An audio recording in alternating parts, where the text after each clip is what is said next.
ดีครับสวัสดีครับสมาชิกทุกท่านครับสวัสดีครับพ่อแม่พี่น้องทุกคนนะครับเนาะมาพอกันอีกแล้วครับทุกๆวันพุธนะครับทุกๆวันจันทร์ทุกๆวันศุกร์เด้อจันทร์พุธศุกร์นะครับจะมาพอกันตลอดทุกรอบเลยครับเด้อลาวพัฒนาของวันที่15เมื่อนี้วันพุธนะครับ15นะครับลาวพัฒนา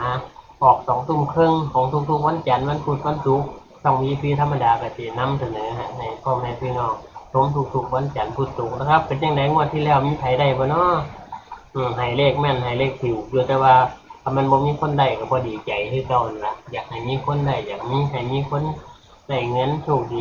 กันเด้อครับเด้องวดนี้ก็ขอให้มาอีกก็แล้วกันเนาะก็ขอบพระคุณหลายๆที่กดติดตามกดถูกใจกดไลค์กดแชร์ตลอดมานะครับทุกคลิปเลยขอบคุณหลายๆนะครับเด้อขอให้ทุกท่านโชคดีนะครับมื้อนี้วันพุธมีหยังเฮาก็มาเบิ่งกันเนาะบัดนี้เนาะ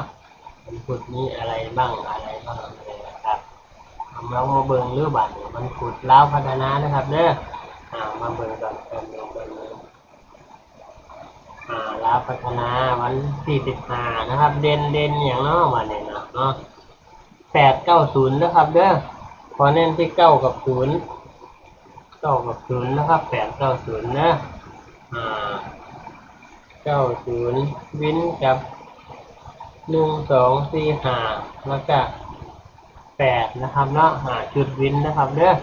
89012458901245เขามาจับคู่กันหรือเปล่าเนี่ยเน้นที่9เด้อ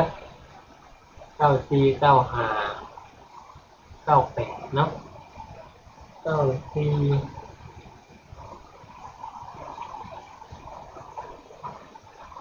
95 98ยังเสียง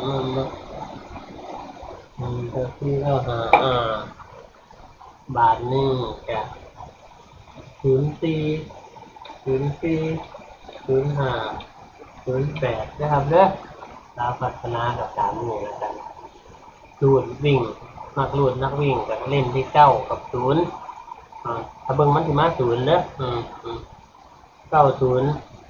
94ที่9 95 59 98 89ชุดวินระวังนะครับเด้อมันมาดีอยู่ชุดวินน่ะอยู่ในนี่ล่ะจับเอานะครับ04ที่005 008 80ครับตามนี้ก็แล้วกันนะครับเนาะชุดวินใครมักวินก็วินไปใครมักลูดก็วิ่งก็ลูดวิ่งไป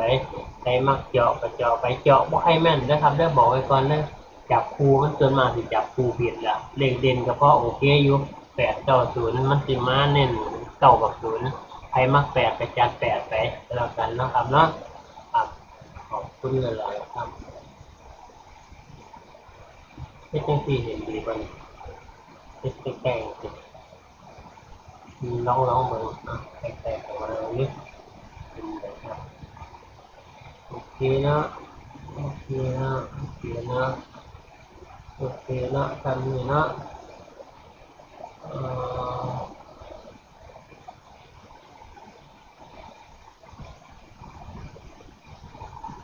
นี่ยังว่าที่ว่าอย่างดีอ่ะพวกโมบายอย่างเลยเนาะพักทำนี่ก็แล้วกันครับขอบคุณหลายๆขอให้ทุกท่านโชคดีครับ